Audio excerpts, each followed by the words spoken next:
the desire for achievement is one of the greatest barriers to deepening in meditation.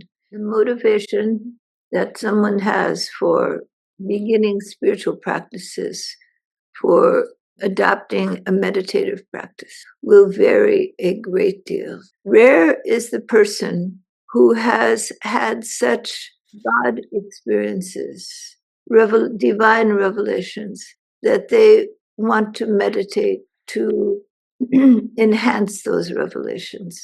Perhaps they have had glimpses here or there of something divine or some level of mysticism, but generally people begin practices when their minds are in the fog of dualism and of their sanskaras. Sanskara is the reaction to past actions, reactions to past experiences. And as it plays out, that is the karma of a person. So these reactions to past experiences, not only in this life, but in other lives, these reactions are natural. The mind suffers a response to every experience, some large, some small, but particularly those that are large or traumatic or very joyous, bring a strong response in the mind, a reaction, either to avoid or to move closer to. So generally in human life, most all time is spent and all motivations in actions that either bring one closer to something one desires or feels will somehow enhance you, or in avoidance of those experiences which seem unpleasant or undesired. And due to past experiences, due to the formation of genetic material, which is in alignment with past experiences, the responses will be different. The unique encoding in the DNA of every individual forms the nature of the person when combined with the life experience and all of the experiences of past lives, which make one's responses in this life either in favor of something or against something. So depending on one's past life experience, depending on one's accumulation of experience through lifetimes, one is drawn to something or pushed away from something. Neither of these experiences predicate what will happen in the end, because it is the combination of this environmental outcome and the accumulation of past experiences, the genetic encoding, that blend together to form the new model of your own being, of your own unique presence. And that will form into your life experience. So all of this together forms the life experience of an individual. And therefore, the desire to meditate or not to meditate. And meditation is mostly done for the achievement of these goals, which the person is drawn towards, and to avoid the suffering that they associate with other experiences. They think that meditation will lower their blood pressure, bring them more experiences of calm and relaxation, reduce their anxiety, improve their sharpness for taking their tests, or in some way help them to achieve their goals in life. And these are the normal reasons that the majority of people begin meditation. There are those who have had a profound mystical experience, who then are drawn to meditation as a result of this divine contact. But they are a small number. Most people are drawn to meditation through the play of sanskaras, the desire for achieving goals, and the avoidance of unpleasant experiences, the hope to do better in life. And the processes of meditation generally continue to be motivated by this desire for self-improvement in some form. How that might look, what that person might conceive of self-improvement as, will vary greatly. But self-improvement becomes the desire. And naturally, meditation has very good outcomes, and people may feel their mind is clearer, they are more relaxed, they may experience benefits of meditation. And depending on the type of meditation they do, those benefits will vary. For not all meditation practices are the same. They all lead towards the center, towards the one, but they affect the mind and body in different ways.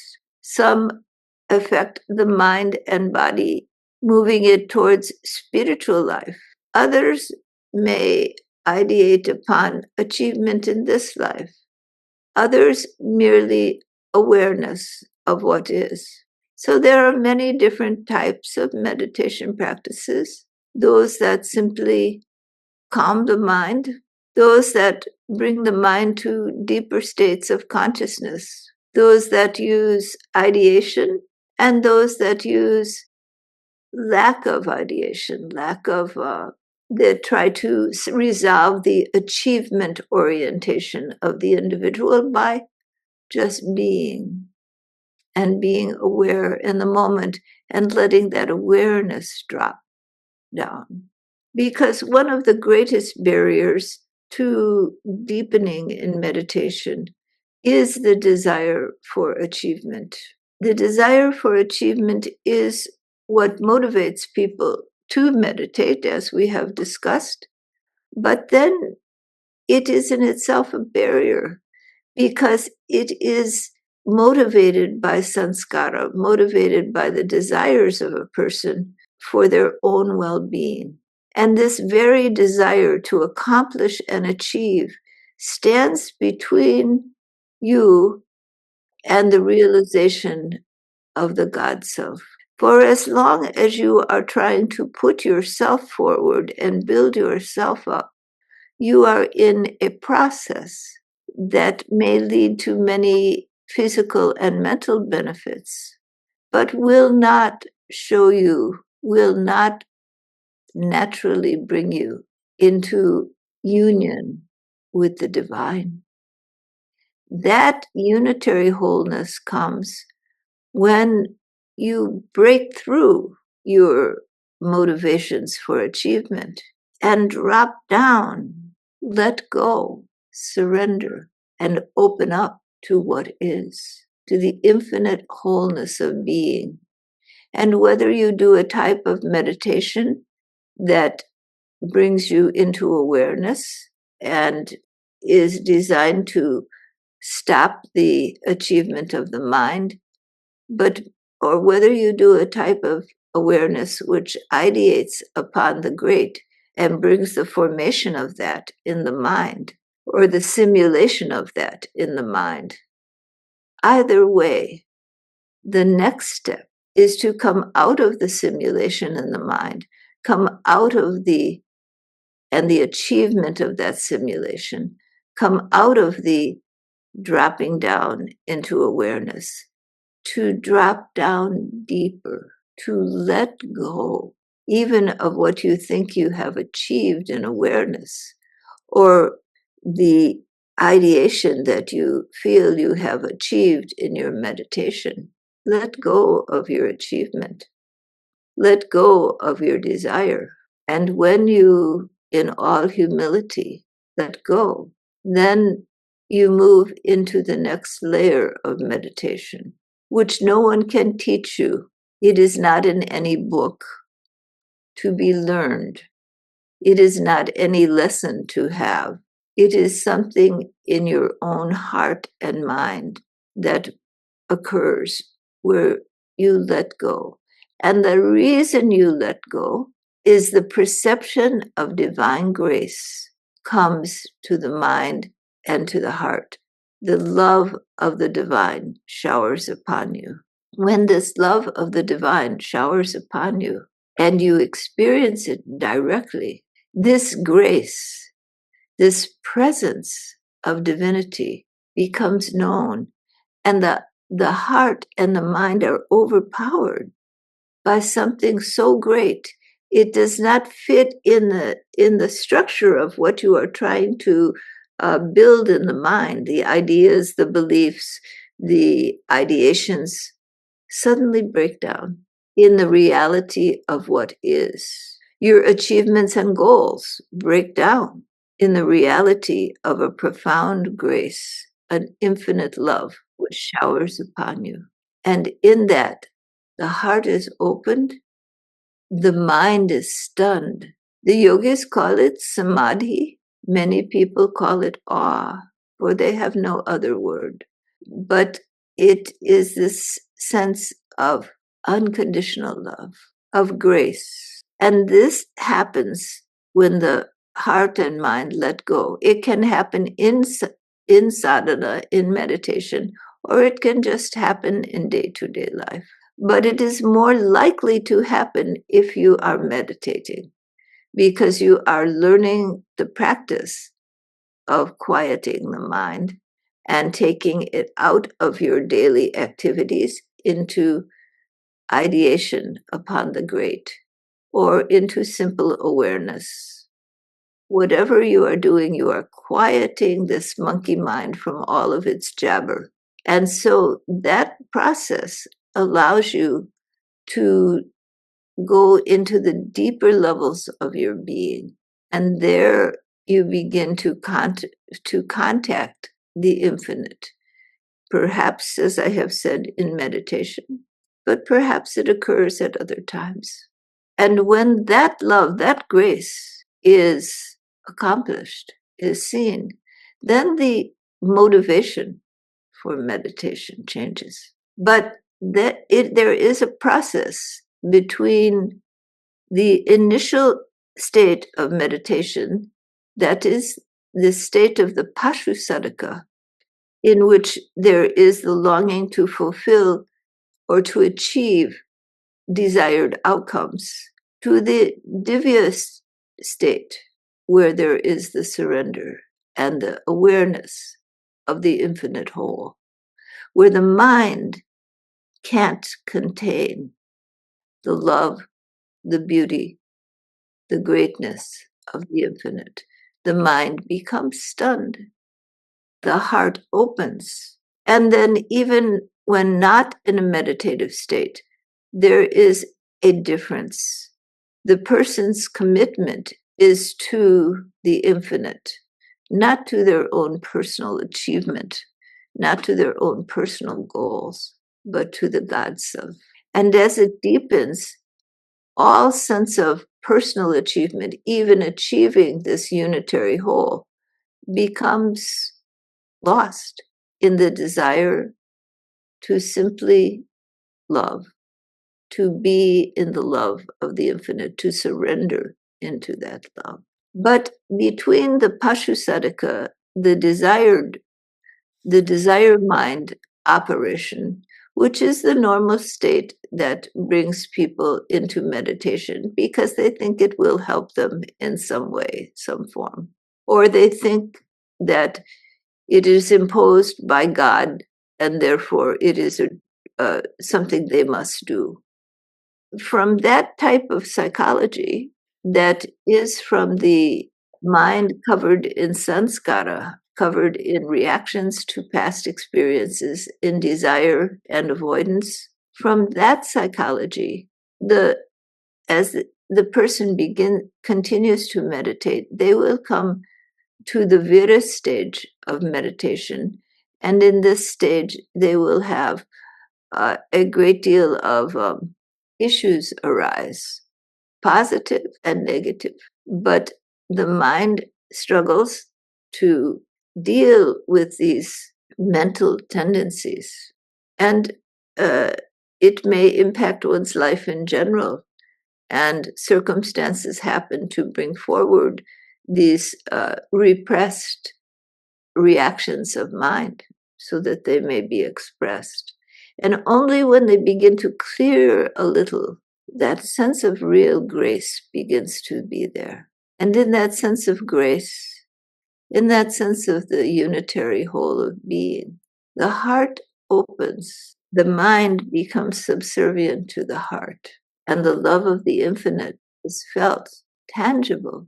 The nature of all forms in its unitary whole, in this cosmic substance of being, becomes visible, not only in meditation, but 24 hours a day. One realizes everything is the form of the infinite one. All forms are made of the same substance. Love, truth, bliss, peace, unending. This realization brings you to the understanding that love is infinite, unbound, that grace is always there, and that peace comes. When you make peace with the universe and you cease to run and grasp, rather you surrender it all and you let go. Thy will, not mine. Love, not grasping, not holding on because there's no need to hold on. All forms are the form of the one. Love, infinite, is the nature of being.